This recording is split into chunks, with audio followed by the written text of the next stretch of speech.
Hi friends, ಎಲ್ರಿಗೂ ನಮಸ್ಕಾರ. ಅಡುಗೆ ಅರಮನೆಗೆ ಸ್ವಾಗತ. ನಾನಿಮ್ಮ ಸೌಮ್ಯ. ಇವತ್ತು ತುಂಬಾ ಸಿಂಪಲ್ಲಾಗಿ ಮಸಾಲ ಕುಷ್ಕನ ಹೇಗೆ ಮಾಡೋದಂತ ತೋರಿಸ್ತಾ ಇದ್ದೀನಿ. ನಮ್ಮಲ್ಲಿ ತುಂಬ ಜನ ನಾನ್ ವೆಜ್ ತಿನ್ನೋದಿಲ್ಲ. ಅಂಥವರು ಮನೆಯಲ್ಲೇ ಸಿಂಪಲ್ಲಾಗಿ ಕುಷ್ಕನ ಹೇಗೆ ಮಾಡ್ಕೊಳ್ಳೋದಂತ ಈ ವಿಡಿಯೋದಲ್ಲಿ ತೋರಿಸ್ತಾ ಇದ್ದೀನಿ. ಅದಕ್ಕೂ ಮುಂಚೆ ನನ್ನ ಚಾನಲ್ನ ಸಬ್ಸ್ಕ್ರೈಬ್ ಮಾಡ್ಕೊಳ್ಳಿಲ್ಲ ಅಂದರೆ ಪ್ಲೀಸ್ ಸಬ್ಸ್ಕ್ರೈಬ್ ಮಾಡ್ಕೊಳ್ಳಿ. ಹೇಗೆ ಮಾಡೋದಂತ ನೋಡ್ಕೊಳ್ಳಿ. ಮೊದಲಿಗೆ ನಾವೊಂದು ಮಸಾಲ ರೆಡಿ ಮಾಡ್ಕೊಳ್ಬೇಕು. ಹಾಗಾಗಿ ನಾನಿಲ್ಲಿ ಒಂದು ಕಡಾಯಿಗೆ 1 ಸ್ಪೂನ್ ಆಗೋಷ್ಟು ಎಣ್ಣೆನ ಹಾಕ್ಕೊಂಡು ಅದಕ್ಕೆ ನಾನು ದೊಡ್ಡ ಸೈಜಿನ ಒಂದು ಈರುಳ್ಳಿನ ಫ್ರೈ ಮಾಡ್ಕೊತಾ ಇದ್ದೀನಿ. ನಾನಿಲ್ಲಿ 1 ಲೋಟ ರೈಸ್ಗೆ ಮಾಡ್ತಾ ಇರೋದು, ಹಾಗಾಗಿ ಅದಕ್ಕೆ ಎಷ್ಟು ಬೇಕು ಅಷ್ಟು ಮಸಾಲಾನ ನಿಮಗೆ ತೋರಿಸ್ತಾ ಇದ್ದೀನಿ. ಈರುಳ್ಳಿ ಸ್ವಲ್ಪ ಫ್ರೈ ಆದಮೇಲೆ ನಾನು ಅದಕ್ಕೆ ಒಂದು 10 ಬೆಳ್ಳುಳ್ಳಿ ಹಾಗೆ 1 ಇಂಚ್ ಆಗುವಷ್ಟು ಶುಂಠಿನ ಅದಕ್ಕೆ ಹಾಕ್ಕೊಳ್ತಾ ಇದ್ದೀನಿ. ಅದನ್ನು ಹಾಗೆ ಒಂದು 2 ನಿಮಿಷ ಫ್ರೈ ಮಾಡ್ಕೊಳ್ಳಿ. 2 ಫ್ರೈ ಆದಮೇಲೆ ನಾನಿಲ್ಲಿ ನನ್ನ ಕೈಯಲ್ಲಿ 1 ಮುಷ್ಟಿ ಆಗೋಷ್ಟು ನಾನು ಕೊತ್ತಂಬರಿ ಸೊಪ್ಪನ್ನ ಹಾಕ್ಕೊತಾ ಇದ್ದೀನಿ. ಹಾಗೆ ಅದಕ್ಕೆ ಖಾರಕ್ಕೆ 2 ಬೇಡಿಗೆ ಮೆಣಸನ್ನ ಹಾಕ್ಕೊಳ್ತಾ ಇದ್ದೀನಿ. ನಾನು ಖಾರಕ್ಕೆ 2 ಹಾಕ್ಕೊಳ್ತಾ ಇದ್ದೀನಿ. ನಿಮ್ಮ ಖಾರಕ್ಕೆ ಅನುಗುಣವಾಗಿ ನೀವು ಮೆಣಸನ್ನು ಸೇರಿಸ್ಕೊಳ್ಳಿ. ಇದಾದಮೇಲೆ ನಾನು ಇದಕ್ಕೆ 2 ಟೊಮೊಟೊನ ಸ್ಲೈಸ್ ಮಾಡಿ ಹಾಕ್ಕೊಳ್ತಾ ಇದ್ದೀನಿ. ಇವುಗಳೆಲ್ಲದನ್ನೂ ನೀಟಾಗಿ ಒಂದು 2 ನಿಮಿಷ ಫ್ರೈ ಆಗಲಿ. ಹಸಿ ವಾಸನೆ ಹೋಗೋಷ್ಟು ಫ್ರೈ ಆದರೆ ಸಾಕಾಗತ್ತೆ. ನೋಡಿ, ಇದು ಆಗಿದೆ. ಇದು ಆದ ತಕ್ಷಣ ನಾನು ಗ್ಯಾಸ್ನ ಆಫ್ ಮಾಡಿ ಇದನ್ನು ಕಂಪ್ಲೀಟಾಗಿ ಕೂಲಾಗೋಕ್ಕೆ ಬಿಡ್ತೀನಿ. ಅದಾದಮೇಲೆ ನಾನೊಂದು ಮಿಕ್ಸಿ ಜಾರ್ಗೆ ಹಾಕ್ಕೊಂಡು ಇದನ್ನು ರುಬ್ಕೊಂಡು ಪೇಸ್ಟ್ನಾಗಿ ಮಾಡ್ಕೊತೀನಿ. ನೋಡಿ, ನೀವು ತರ್ತರಿಯಾಗಿ ಮಾಡಿಕೊಂಡ್ರೂ ಪರವಾಗಿಲ್ಲ, ಅಥವಾ ಕಂಪ್ಲೀಟಾಗಿ ನೀವು ಸಾಫ್ಟಾಗಿ ಪೇಸ್ಟ್ ಮಾಡಿಕೊಂಡ್ರೂ ಪರವಾಗಿಲ್ಲ. ಇವಾಗ ನಾವು 1 ಲೋಟ ಬಾಸುಮತಿ ರೈಸ್ನ ಯೂಸ್ ಮಾಡ್ಕೊಂಡಿದ್ದೀನಿ. ಅದನ್ನು ಒಂದು 20 ನಿಮಿಷ ನೀರಲ್ಲಿ ನೆನೆ ಹಾಕ್ತೀನಿ. ನೀವು ಬಾಸುಮತಿ ರೈಸಲ್ಲಿ ಮಾಡೋದಾದ್ರೆ ಮಾತ್ರ ಅಕ್ಕಿನ ನೆನೆ ಹಾಕಿ. ಇವಾಗ ಈ ಕಡೆಯಲ್ಲಿ ನಾನು ಒಂದು ಕುಕ್ಕರ್ನ ತೊಗೊಂಡು ಅದಕ್ಕೆ 2 ಸ್ಪೂನ್ ಆಗೋಷ್ಟು ತುಪ್ಪನ ಹಾಕ್ಕೊಳ್ತಾ ಇದ್ದೀನಿ. ಹಾಗೆ ಅದಕ್ಕೆ ಒಂದು 3 ಸ್ಪೂನ್ ಆಗೋಷ್ಟು ಎಣ್ಣೆನೂ ಹಾಕ್ಕೊತಾ ಇದ್ದೀನಿ. ನೀವು ಕಂಪ್ಲೀಟಾಗಿ ತುಪ್ಪದಲ್ಲೇ ಮಾಡ್ಬೋದು ಅಥವಾ ಕಂಪ್ಲೀಟಾಗಿ ನೀವು ಎಣ್ಣೆದಲ್ಲೂ ಮಾಡ್ಕೊಳ್ಬೋದು. ನಾನಿಲ್ಲಿ ಎರಡನ್ನೂ ಮಿಕ್ಸ್ ಮಾಡ್ಕೊಂಡು ಮಾಡ್ತಾಯಿದ್ದೀನಿ. ಇದಕ್ಕೆ ನಾನಿಲ್ಲಿ ಸ್ಪೈಸಸ್ನ ಆ್ಯಡ್ ಮಾಡ್ಕೊಳ್ತಾ ಇದ್ದೀನಿ. 1-2 ಪಲಾವು, ಒಂದು ಸ್ವಲ್ಪ ಚಕ್ಕೆ, 1-2 ಮೊಗ್ಗು, ಸ್ಟಾರು ಹಾಗೆ ಏಲಕ್ಕಿನ ಹಾಕ್ಕೊಂಡಿದ್ದೀನಿ. ನಿಮ್ಮ ಹತ್ರ ಕಲ್ಲು ಹೂ ಇದ್ದರೆ ನೀವು ಅದನ್ನು ಹಾಕ್ಕೊಳ್ಳಿ. ಇವುಗಳನ್ನೆಲ್ಲ ನಾವು ಬಿರಿಯಾನಿಗೆ ಯೂಸ್ ಮಾಡುವಂಥದ್ದು, ಅದನ್ನು ಹಾಕ್ಕೊಳ್ತಾ ಇದ್ದೀನಿ. ಇದಕ್ಕೆ ನಾನು ಒಂದು ಸ್ವಲ್ಪ ಸೋಂಪನ್ನ ಹಾಕ್ಕೊಂಡು ಜಸ್ಟ್ ಹುರ್ಕೊಳ್ಳಿ. ಇದಕ್ಕೆ ನಾನು 1 ಈರುಳ್ಳಿನ ಉದ್ದಕ್ಕೆ ಕಟ್ ಮಾಡಿ ಹಾಕ್ಕೊಂಡಿದ್ದೀನಿ. ನೀವು ಕುಷ್ಕಕ್ಕೆ ಆದಷ್ಟು ಈರುಳ್ಳಿನ ಉದ್ದಕ್ಕೆ ಕಟ್ ಮಾಡಿ ಹಾಕ್ಕೊಳ್ಳಿ. ಟೇಸ್ಟ್ ತುಂಬ ಚೆನ್ನಾಗಿರುತ್ತೆ ಈರುಳ್ಳಿ ಮಧ್ಯದಲ್ಲಿ ಸಿಕ್ಕಿದಾಗ. ಇದು ಒಂದು 2 ನಿಮಿಷ ಫ್ರೈ ಮಾಡ್ಕೊಳ್ಳಿ. ಕಂಪ್ಲೀಟಾಗಿ ಈರುಳ್ಳಿ ಸಾಫ್ಟ್ ಆಗೋದು ಬೇಡ, ಜಸ್ಟ್ ಅದು ಕಲರ್ ಚೇಂಜ್ ಆದರೆ ಸಾಕಾಗತ್ತೆ. ಅಷ್ಟು ನೀವು ಇದನ್ನು ಒಂದು 2 ನಿಮಿಷಕ್ಕೆ ಫ್ರೈ ಮಾಡ್ಕೊಳ್ಳಿ. ನೋಡಿ, ಈಗ ಈರುಳ್ಳಿ ಎಣ್ಣೆಯಲ್ಲೇ ಫ್ರೈ ಆಗ್ತಾ ಇದೆ. ಈ ಥರ ಎಣ್ಣೆಯಲ್ಲೇ ಕಂಪ್ಲೀಟಾಗಿ ಈರುಳ್ಳಿ ಫ್ರೈ ಆಗಬೇಕು. ಇದಾದಮೇಲೆ ನಾನು ಖಾರಕ್ಕಿಲ್ಲಿ ಒಂದು 3 ಹಸಿಮೆಣಸನ್ನ ಉದ್ದಕ್ಕೆ ಸೀಳಿ ಹಾಕ್ಕೊಳ್ತಾ ಇದ್ದೀನಿ. ನಿಮಗೆ ಜಾಸ್ತಿ ಬೇಕಾದರೆ ನೀವು ಜಾಸ್ತಿ ಮೆಣಸನ್ನ ಹಾಕ್ಕೊಳ್ಳಿ, ಇಲ್ಲ ಕಡಿಮೆ ಬೇಕಾದರೆ ಕಡಿಮೆನೂ ಹಾಕ್ಕೊಳ್ಬೋದು.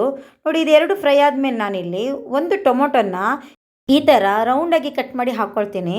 ಇದು ಹೋಟೆಲ್ ಸ್ಟೈಲಲ್ಲಿ, ರೆಸ್ಟೋರೆಂಟ್ ಸ್ಟೈಲಲ್ಲಿ ಅವರು ಇದೇ ಥರ ಟೊಮೊಟೊನ ಕಟ್ ಮಾಡಿ ಹಾಕ್ತಾರೆ. ನಾನಿಲ್ಲಿ ರೆಸ್ಟೋರೆಂಟ್ ಸ್ಟೈಲಲ್ಲಿ ಮಸಾಲ ಕುಷ್ಕ ಮಾಡೋದು ತೋರಿಸೋದ್ರಿಂದ ಆ ಥರನೇ ಕಟ್ ಮಾಡ್ಕೊಂಡಿದ್ದೀನಿ. ಇದಕ್ಕೆ 1 ಬೌಲ್ ಆಗೋಷ್ಟು ಪುದೀನ ಸೊಪ್ಪನ್ನು ಸಣ್ಣಕ್ಕೆ ಕಟ್ ಮಾಡಿ ಹಾಕ್ಕೊಳ್ತೀನಿ. ಹಾಗೆ ಇದಕ್ಕೆ ಒಂದು ಸ್ವಲ್ಪ ಕೊತ್ತಂಬರಿ ಸೊಪ್ಪನ್ನು ಹಾಕ್ಕೊಳ್ತಾ ಇದ್ದೀನಿ. ನಾನಿಲ್ಲಿ ಪುದೀನ ಸೊಪ್ಪನ್ನು ಪೇಸ್ಟ್ ಮಾಡೋಕ್ಕೆ ಹಾಕ್ಕೊಳ್ಳಿಲ್ಲ. ಈ ಥರ ಸಣ್ಣ ಕಟ್ ಮಾಡಿ ಹಾಕ್ಕೊಳ್ಳೋದ್ರಿಂದ ಕುಷ್ಕ ತುಂಬಾ ಚೆನ್ನಾಗಿ ಟೇಸ್ಟ್ ಕೊಡುತ್ತೆ. ಆದ್ದರಿಂದ ನಾನು ಪುದೀನ ಸೊಪ್ಪನ್ನು ಸಣ್ಣಕ್ಕೆ ಕಟ್ ಮಾಡಿ ಹಾಕ್ಕೊಂಡಿದ್ದೀನಿ. ಇದನ್ನೆಲ್ಲ ಎಣ್ಣೆಲೆ ಒಂದು 2 ನಿಮಿಷ ಫ್ರೈ ಮಾಡ್ಕೊಂಡಿದ ಮೇಲೆ ನಾನು ಇದಕ್ಕೆ ಸ್ವಲ್ಪ ಗೋಡಂಬಿನ ಹಾಕ್ಕೊಳ್ತಾ ಇದ್ದೀನಿ.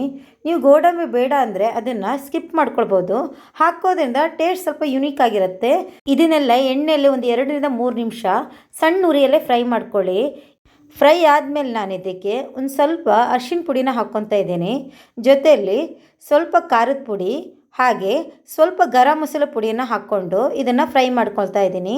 ಎಲ್ಲದನ್ನೂ ಒಂದು ಅರ್ಧ ಸ್ಪೂನ್ ಹಾಕ್ಕೊಂಡ್ರೆ ಸಾಕಾಗತ್ತೆ.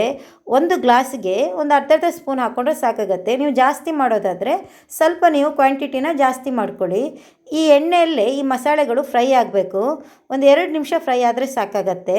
ನಿಧಾನಕ್ಕೆ ಫ್ರೈ ಆದಮೇಲೆ ನಾನು ಮುಂಚೆನೇ ಮಾಡ್ಕೊಂಡಿದ್ನಲ್ಲ ಪೇಸ್ಟ್ನ, ಅದನ್ನು ಹಾಕ್ಕೊಟ್ಟು ಎಣ್ಣೆ ಬಿಡುವಷ್ಟು ಫ್ರೈ ಮಾಡ್ಕೊತೀನಿ. ಮಸಾಲೆನೂ ಕಂಪ್ಲೀಟಾಗಿ ಎಣ್ಣೆ ಬಿಡಬೇಕು.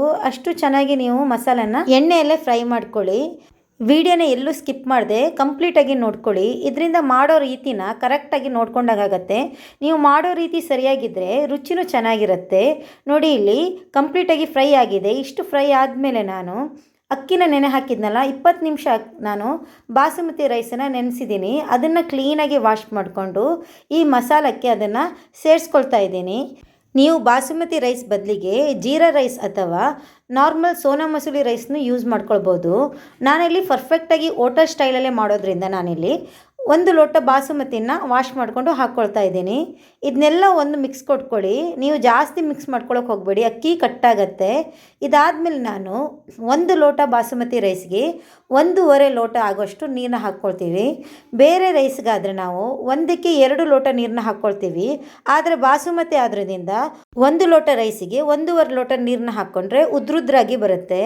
ಇದಕ್ಕೆ ನಾನೀಗ ರುಚಿಗೆ ತಕ್ಕಷ್ಟು ಉಪ್ಪನ್ನ ಹಾಕ್ಕೊಳ್ತಾ ಇದ್ದೀನಿ. ಹಾಗೆ ಸ್ವಲ್ಪ ಕಸೂರಿ ಮೆಥಿನ ಹಾಕ್ಕೊಳ್ತಾ ಇದ್ದೀನಿ. ಹಾಗೆ ಅದಕ್ಕೆ 1 ಸ್ಪೂನ್ ಆಗೋಷ್ಟು ತುಪ್ಪನ ಹಾಕ್ತೀನಿ. ಲಾಸ್ಟಲ್ಲಿ ನಾವು ತುಪ್ಪ ಹಾಕೋದ್ರಿಂದ ರೈಸ್ ಘಮ ಚೆನ್ನಾಗಿರುತ್ತೆ. ಹಾಗಾಗಿ ನಾನಿಲ್ಲಿ 1 ಸ್ಪೂನ್ ತುಪ್ಪ ಹಾಕ್ಕೊಂಡಿದ್ದೀನಿ. ಜೊತೆಗೆ ನಾನೊಂದು ಅರ್ಧ ಲಿಂಬೆಹಣ್ಣನ್ನು ಅದಕ್ಕೆ ಹಿಂಡ್ಕೊಳ್ತಾ ಇದ್ದೀನಿ. ಅರ್ಧ ಲಿಂಬೆಹಣ್ಣು ಹಿಂಡ್ಕೊಂಡು ಅದನ್ನು ಒಂದು 2 ನಿಮಿಷ ಕುದಿಯೋಕ್ಕೆ ಬಿಟ್ಬಿಡಬೇಕು. ನೀಟಾಗಿ ಅದು ಕುದ್ದ ಮೇಲೆ ನಾವು ಲಿಡ್ನ ಕ್ಲೋಸ್ ಮಾಡಬೇಕು. ನೋಡಿ, ಈ ಥರ ಅದು ಕುದಿಬೇಕು. ಇದಾದಮೇಲೆ ನಾನು ಲಿಡ್ನ ಕ್ಲೋಸ್ ಮಾಡಿ 1 ವಿಸಿಲ್ನ ಹೊಡ್ಸ್ಕೊಳ್ತೀವಿ. ಬಾಸುಮತಿ ರೈಸಿಗೆ 1 ವಿಸಿಲ್ ಬಂದರೆ ಸಾಕಾಗತ್ತೆ. ನೋಡಿ, ಇದು ಆಲ್ರೆಡಿ ಆಗಿದೆ. ಓಪನ್ ಮಾಡಿ ನಿಮಗೆ ತೋರಿಸ್ತೀನಿ. ನೋಡಿ, ಕಂಪ್ಲೀಟಾಗಿ ಬಾಯ್ಲ್ ಆಗಿದೆ. ನೀವು ಸೌಂಟನ್ನ ತಗೊಂಡು ನೀಟಾಗಿ ಕೆಳಗಡೆಯಿಂದ ಮೇಲಕ್ಕೆ ನಿಧಾನಕ್ಕೆ ಮಿಕ್ಸ್ ಮಾಡ್ಕೊಳ್ಳಿ. ಮಸಾಲ ಮೇಲ್ಗಡೆ ಇರೋದ್ರಿಂದ ಒಂದು ಸೌಂಟನ್ನ ಯೂಸ್ ಮಾಡಿಕೊಂಡು ನಾವು ನಿಧಾನಕ್ಕೆ ಮಿಕ್ಸ್ ಮಾಡ್ಕೊಳ್ಬೇಕು. ಎಷ್ಟು ಉದ್ರುದ್ರಾಗಿ ಪರ್ಫೆಕ್ಟಾಗಿ ನಮಗೆ ಹೋಟೆಲ್ ಸ್ಟೈಲಲ್ಲೇ ಮಸಾಲ ಕುಷ್ಕ ರೆಡಿಯಾಗಿದೆ. ನಾನು ಮಾಡಿರೋ ಕುಷ್ಕ ರೆಸಿಪಿ ನಿಮ್ಗೆ ಇಷ್ಟ ಆದರೆ ದಯವಿಟ್ಟು ಲೈಕ್ ಮಾಡಿ, ಹಾಗೆ ಶೇರ್ ಮಾಡಿ, ಕಮೆಂಟ್ ಮೂಲಕ ನಿಮ್ಮ ಅಭಿಪ್ರಾಯನ ತಿಳಿಸಿ. ಇನ್ನೊಂದು ರೆಸಿಪಿಯೊಂದಿಗೆ ಮತ್ತೆ ಸಿಗೋಣ. ಧನ್ಯವಾದಗಳು.